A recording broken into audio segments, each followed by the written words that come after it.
Hello everyone, welcome back to the channel.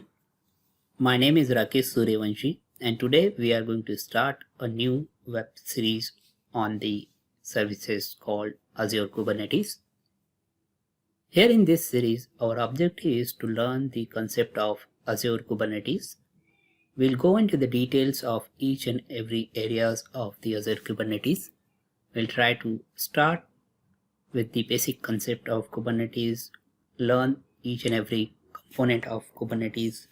We'll see how you can host the application with Kubernetes, how do you manage the application configuration, basic to advanced. And we'll also go to the CI/CD deployment of the Azure Kubernetes. And at the end, we'll look at some of the best practices which you should be using with the Kubernetes. I'll be creating multiple videos as part of this particular series. So if you require, go through the playlist of the Azure Kubernetes and then switch to the specific video if you are intending to watch only a specific topic. Without getting further delay, let's jump into the discussion.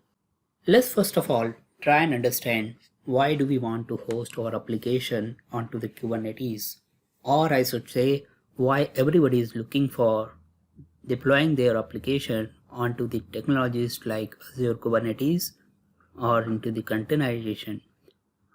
Back in the days, as a developer, we used to develop the applications on our development environment, and then we used to host the application onto the on-premise web server. It could be the on-premise machine, physical machine, or a virtual machine. At that point of time, our job is to deploy the application, but along with that, we are supposed to manage the entire web server. When I say manage, we are supposed to create the web server, deploy some patches, dependencies, frameworks, manage the life cycle of the entire server. If server goes outdated, then you are supposed to update the server itself.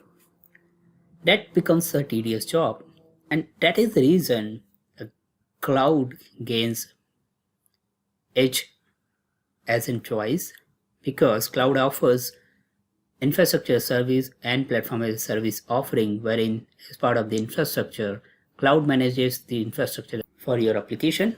As part of the platform as a service, the entire infrastructure as well as the platform is being managed by the cloud provider, and your job is just to focus on the application development and managing your application. So you don't need to worry about the infrastructure and underneath framework built on that particular infrastructure. You're just focused on to the deploying the application and managing the application. That becomes very promising. Everybody was happy deploying the application and managing their application onto the cloud platform. Now, as the things changing, the design patterns and the application development and design has changed, people have started developing their application with the technologies or frameworks like microservices approach, wherein there are requirements wherein developers supposed to build their application with a different framework, different technologies, and deploying and managing those set of framework and the technologies onto the platform as a service requires to create more number of platform as a service instances. By doing that, the cloud administrator team or the development team, they are supposed to manage those number of instances for the platform as a service instance, and that becomes unmanageable. As soon as the number of instances grows, the management overhead goes, and again you require to manage your application lifecycle, deployment, security, and things like that. Having this problem in mind, now everybody started looking for another option. What about if we do not require to manage the application underneath application framework itself, or what about we don't need to manage the creating the different instances of the application depending upon the different framework or the language platform, or one manageable service basically, and then host our application regardless of any language or framework they are built in.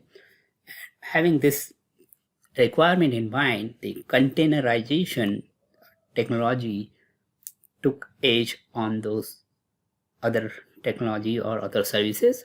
So if you have a requirement wherein you have the multiple application built or deployed on the different language or framework, then containerization gives the ability to host those application to the as a container, and then you can start using the application hosted on container without having worried about the underneath OS and the framework.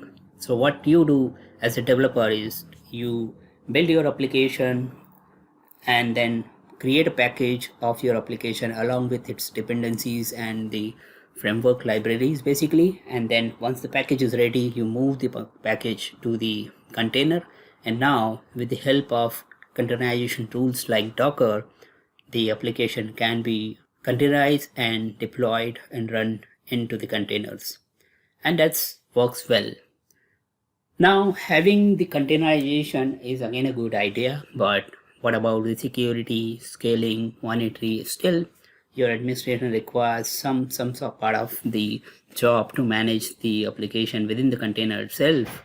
And if you're looking for developing an application which has more focus on the security aspect, then again, the containerization is not a good idea, because the container itself you need to manage. What about the security, monitoring, and things like that? So now at the next level, everybody was looking for a kind of service which still provides the managed service which can manage the container itself. So what we are looking for is we create the application and application package with its dependency, host them into container, and the container lifecycle is to be managed by that particular managed service, and that's where the AKS comes into the picture. So what AKS provides us, it provides the orchestrations for all your managed container.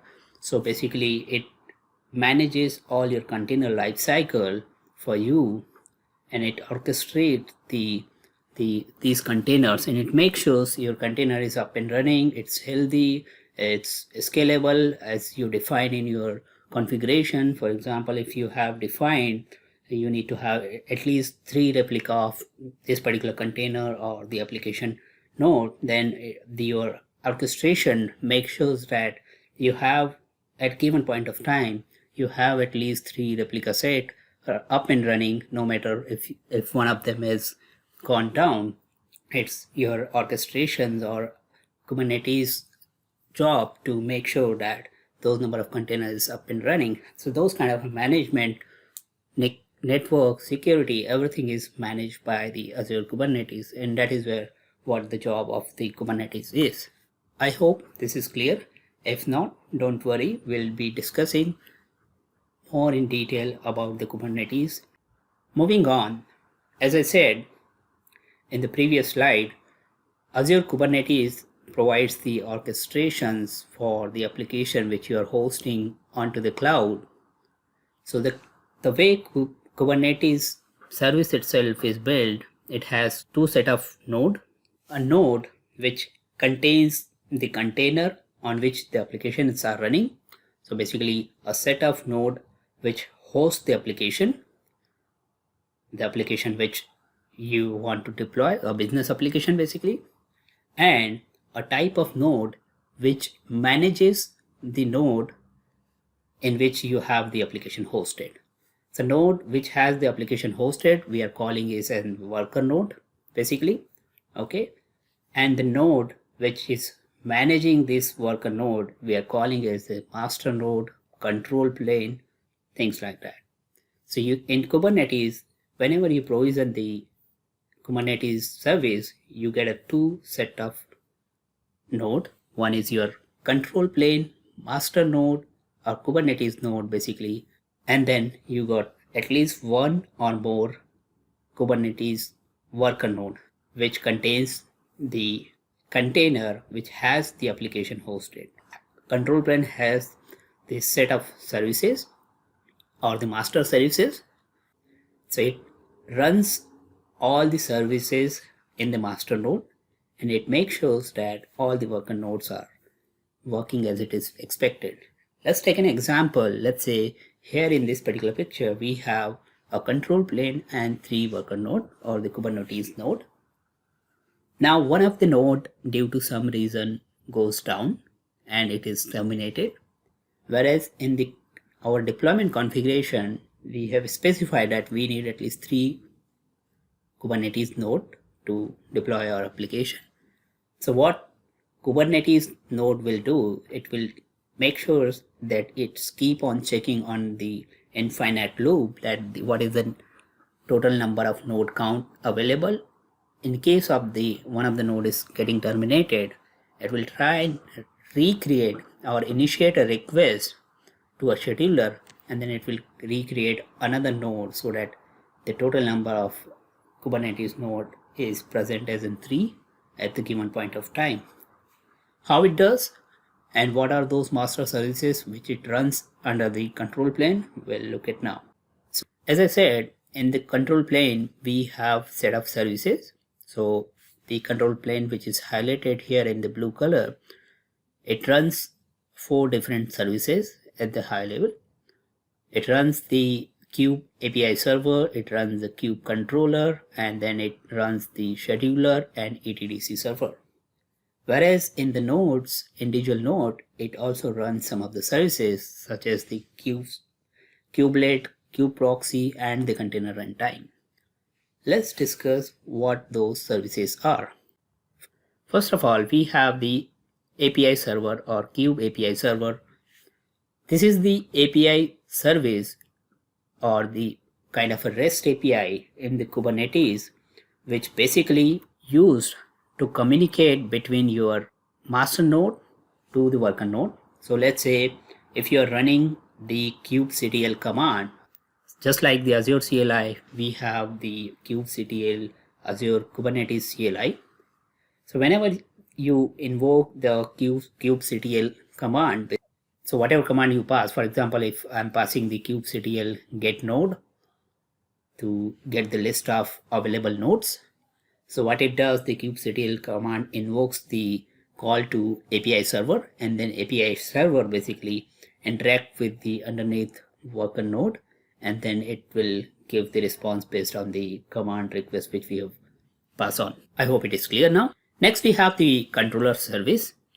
So in the control plane, the job of the controller service to manage the desired state of your worker node or the Kubernetes node. So as I said, if in our deployment configuration or Kubernetes configuration, if we have specified that we need to have 3 number of nodes available at given point of time, and if something goes wrong, then it tries to manage that particular state. So the number of instances which we have requested in the Kubernetes design, that becomes your desired state.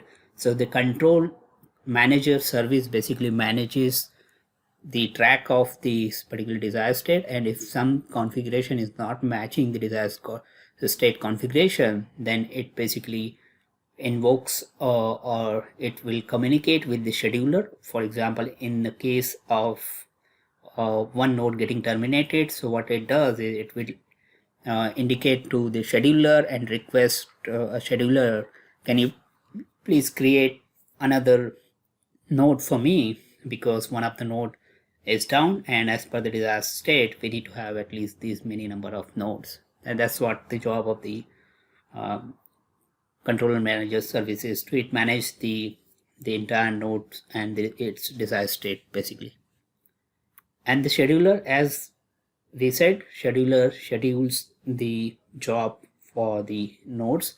So all the nodes, any job which requires to be scheduled, it is managed by the scheduler service. So in the case wherein we say that one of the node has been down and we would like to match our desired state, so controller manager will invoke the signal to scheduler service, and then scheduler service will make sure that it is aligned to the specified desired state, and in that case it will basically create another node so that it matches the desired state. That's what the job of the scheduler is. And at the last we have the etdc server. that is also called the backing server, backing store. So what it does is it tries and keep the persistent store in the Kubernetes for the given key value pair. So it matches the key value pair and keeps the persistent storage. When I say it matches the persistent storage, it doesn't mean it keeps the backup of your Kubernetes data. If you are using the ATDC for storing the persistent storage, then it's your responsibility to backing up all your data.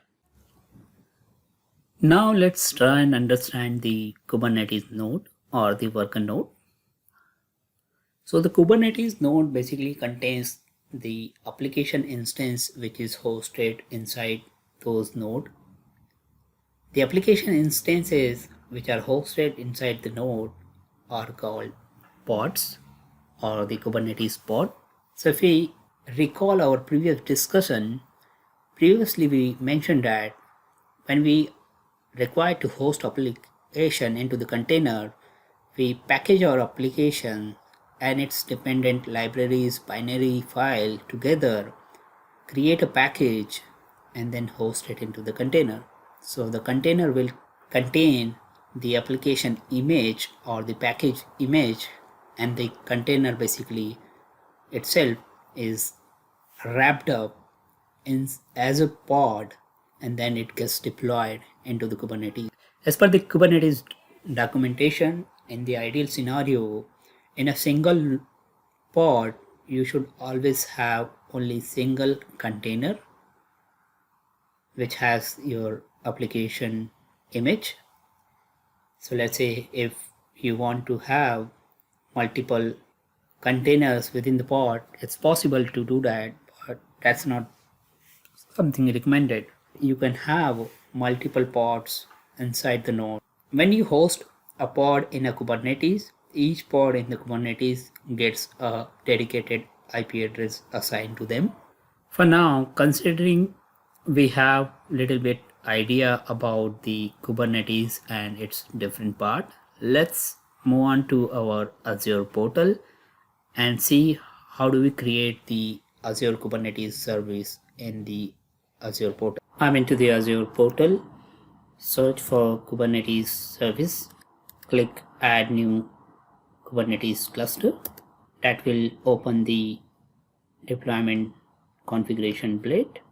Here you need to select the subscription, create new resource group, then provide the name of your Kubernetes cluster. I'll use the AKS, which is the abbreviation for the Kubernetes cluster. Choose the specific region or the location. Choose the availability zone for your Kubernetes cluster. So basically, and here you need to select the Kubernetes version. So at the moment, default version suggested by Microsoft is 1.19.0. By the time when you will be creating the Kubernetes cluster, it might possible this version is going to be upgraded to the latest one. As you can see that we have some of the other versions are also available here. I'll be leaving this version as is. Here you need to specify the node size, which is the size of the virtual machine which it is going to use to set up the cluster. If you want to change the size, you can change it from here. It's just the virtual machine size you need to specify.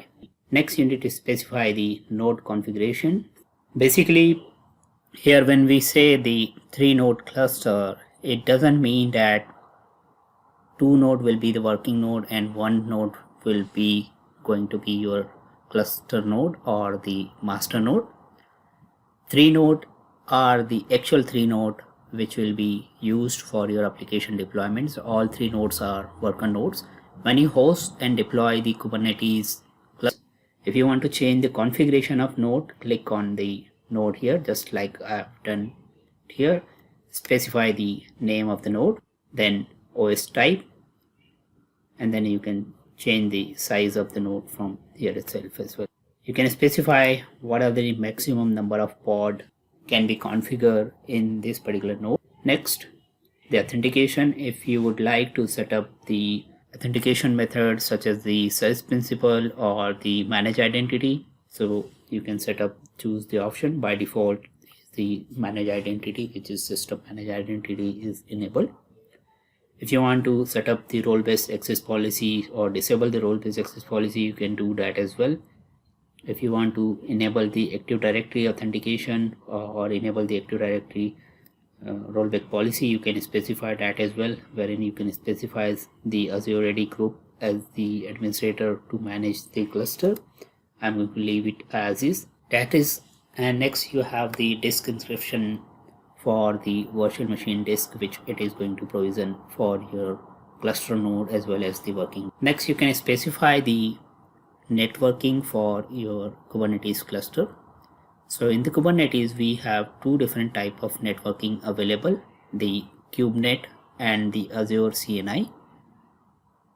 The KubeNet basically type of networking, which is the default type of networking, wherein in this case, Azure Kubernetes itself will create the virtual network for you, and it uses some of the default values to provision and manage the networking. Whereas if you use the Azure CNI networking configuration, then you're supposed to design your network and configure the network onto the Kubernetes. So if I go and choose this particular option, then I need to specify what is my virtual network configuration looks like and how do I want to allocate that particular virtual network to my Kubernetes setup. For example, I would like to say, okay, this is my virtual network. This is the subnet of the virtual network which I would like to allocate to the Kubernetes service. So from this particular virtual network subnet, this is my service address range, which is going to be used by the Kubernetes service. This is the IP address dedicated for my DNS service, Kubernetes DNS service. Next, we have the dedicated set of IP address for the Docker bridge. So as we have mentioned that the control manager service which runs under the Kubernetes, it uses the Docker as a default control manager, and for that it requires the bridge IP address, and that is what this IP address is about. Here we are specifying the name of the DNS prefix. So when you set up a Kubernetes, the load balancer is by default created, and which is of type standard. You don't have option to change this particular load balancer, so that's going to remain as is. But yes, if you want, you can enable the HTTP application routing by clicking on this particular checkbox. Next, you have the private cluster enabled. So if you would like to enable that particular security option, you can do that as well. Once you do that, the set authorization to the private IP address range is going to be disabled. Set authorization private IP address range, like you are setting up the network firewall restriction for your Kubernetes service. If you want to do that, I'll be going to leaving it as is. You can set all these settings later on as well after the creation. Next is about the integration. So if you want to integrate any of your Kubernetes cluster with the container registries, for example, some of the external registries such as the Azure Container Registry, you can do that as well. You need to specify the container registry which you can link your Kubernetes service. At the moment, I'm going to leave it as is. Next, you can specify the monitoring configuration. For example, if you want to export or set up the log configuration or export the log to the Loganalytics workspace for all your Kubernetes actions, you can specify here. So by default, that is enabled. So what does it mean is it will create a Loganalytics workspace for me, and that Loganalytics workspace will be used to export all those logs from my Kubernetes cluster. If you want, you can set up some of the Azure policies as well. So now the Azure policies, we have number of policies available in the Kubernetes server, which you can specify from this particular link if you select this option as yes. Is the tagging policy. If you want to apply the taggings for this particular service, anytime you can go ahead and apply the tags. I'll go ahead and click on create and review. Here you can review the entire configurations which we have specified from all these tabs. Once you're happy with it, click on create. That should invoke a call to the ARM template REST API and it will provision the cluster for you. As we can see, the deployment started. It will take a couple of minutes to complete the deployment. So our deployment is completed now. As you can see, it took around 5 minutes to complete the deployment. Let's go to the resource. Here is our virtual network which is created to host the Kubernetes cluster which we have specified in the deployment, and here is the Kubernetes cluster itself. Here you can see that this is the dashboard which has all those details, my subscription details for the services, resource group, Kubernetes version, the API server details for this Kubernetes cluster, the network detail for the Kubernetes cluster. If I click here, then it will go back to the network configuration which is here, which we have specified at the design time. Basically, this is again a typical Azure configuration where you have the activity log, access control manager, tags and everything. I'll leave it as is. Here in the Kubernetes resource section, basically you have the namespaces in the Kubernetes which you can create. So by default, when you provision the Kubernetes cluster, you get these 4 namespaces. Anytime as a part of the deployment, if you want to create a new namespace, those namespaces will be added here. Basically, namespace is providing the logical grouping to your application services and deployment. Here it shows the workload. So we can see that we have the deployments which are available by default to support the Kubernetes system. At the moment we haven't deployed anything, so these whatever deployments we have, all those deployments are the default system deployment which comes along with the Kubernetes service. Here in the deployment tab we have the deployment. Next we have the pods tab which shows the number of pods which are already running inside the Kubernetes cluster. So you can see that we have set up the log analytics workspace agent in our Kubernetes cluster. So we have the pod or the application running for that particular agent itself, which is basically going to collect all our Kubernetes logs for us. Next we can go and check the replica set. So these are the number of system replica set which is associated with this particular namespace. We have the stateful set. At the moment we are not using any stateful set. We have the daemon sets available, which is again associated with the default system name. Are there any jobs running? No, because we haven't specified any job. Are there any cron jobs running? No, we haven't specified any. So if anything which we are going to deploy, that can be added here. So you can go ahead and deploy it right from here by pausing the JSON file. We'll go into the details of all these terminologies like deployment, plots, replica set, stateful, and what are the daemon sets and things like that in details when we go to the application deployment section. This is the service and the ingress system. So basically when you deploy all the networking or the networking part of your application pod, that you specify as the service or the ingress system. So this is what the services looks like. So these are the different IP addresses which are basically allocated at the moment by default. For example, this is the kube DNS IP address which we have specified at the design time, and these are the ports basically which has been exposed on these particular IP addresses. Similarly, we have the ingress services. So if you want to expose your services as a ingress services, basically setting up the internal load balancer so that you keep your services to communicate at the internal only, At that point of time, you can set up the ingresses server as well. If your Kubernetes services are connecting to some of the cloud storage services, such as the storage account or file share or things like that, those services will be listed down here. As you can see that we have some of the services storage classes which are already been provisioned by default.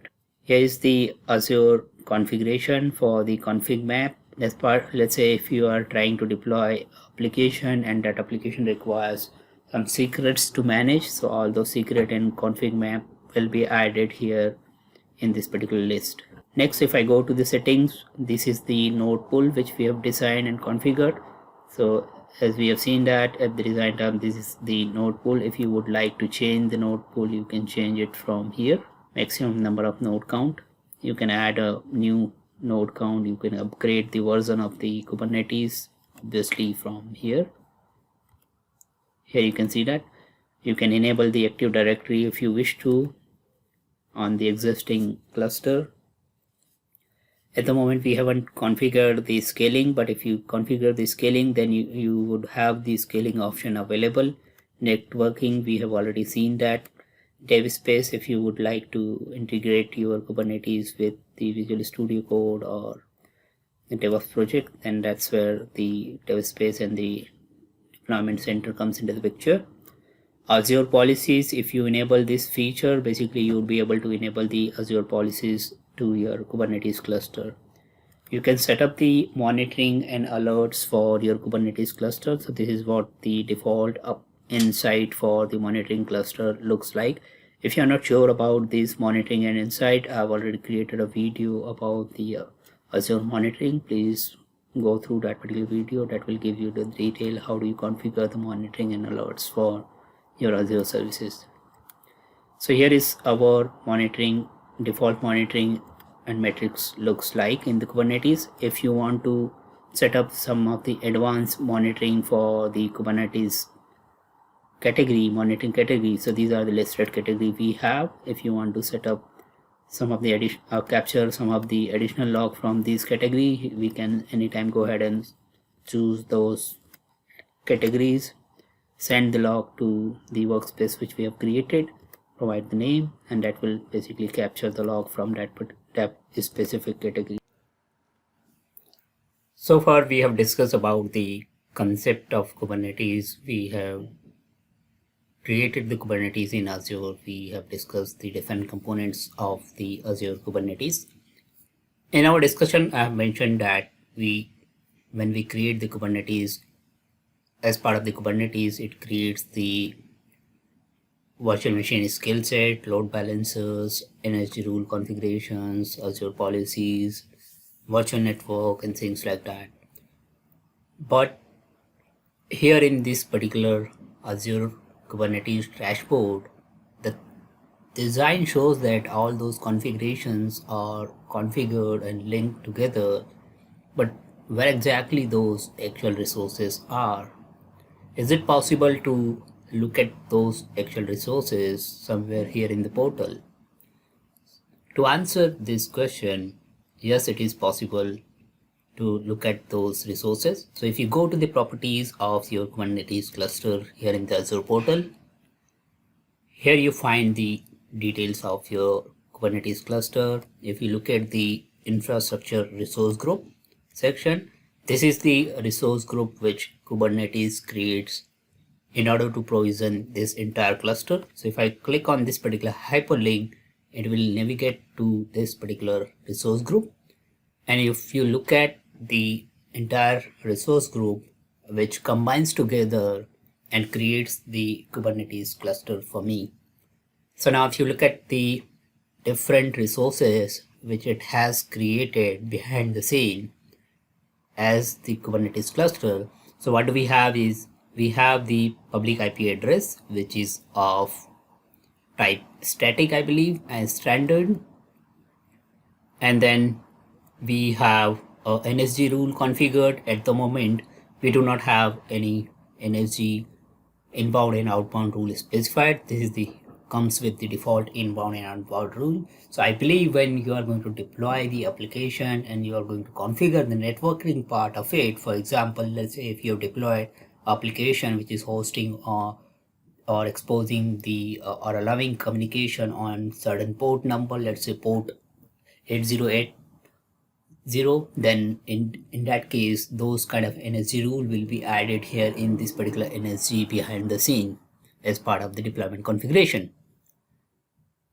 Next, we have the virtual machine scale set, which is basically contains the number of nodes which you have added or you ask your Kubernetes to use. For example, you can see that in the virtual machine scale set we have 3 different nodes, which means that the 3 node cluster which we have asked to create, this is the 3 node cluster virtual machine scale set, which is representing those number of nodes on the Kubernetes dashboard. And this is the availability set which we have specified at the design time. Again, this is the virtual public IP address associated to the virtual machine scale set. This is the size of the virtual machine which we have chosen at the design time. Similarly, we have the managed identity created. So we have got 2 set of managed identity. One is for the managed identity for my virtual machine skill set. So if I look at this particular managed identity, and if I go to my virtual machine skill set identity, I should have the identity assigned. So this is my identity plugged in to my virtual machine skill set, both the agent pool identity and the Loglytics workspace identity as well. So this is the user defined identity. Next, we have the load balancer. So at the design time, we have mentioned that when you provision the Kubernetes, it creates the load balancer, which is of type standard, and that's what the load balancer is. So at the moment, it comes with the default front-end configuration, and it has got some backend rules to allow communication to your 3 node cluster and things like that. So whenever you are going to specify or the certain node balancing rules to your application deployment, then those will be behind the scene. It will be added to this particular load balancer. So this is how the overall infrastructure combined together and makes a Kubernetes cluster as a whole. When we are going to deploy our application, we'll look at this particular infrastructure and we will try to observe what are changes it makes behind the scene or Azure makes behind the scene in this particular infrastructure. For example, when you deploy the application, we'll try to see and compare what was our default configuration and what happens to the configuration after the deployment, just to get an idea. When you say deploy a new application or create a new pod to the cluster node, then what kind of a changes it does to this particular infrastructure, just to get an idea. I hope this is helpful to understand and learn about your Kubernetes internal infrastructure. In the next video, we'll be discussing about some of these services or the different sections of the Kubernetes resources, and we will deploy the application to our Kubernetes cluster. At the last, I would like to thank you for watching the video. If you like it, please give it a thumbs up and subscribe to the channel if you haven't already.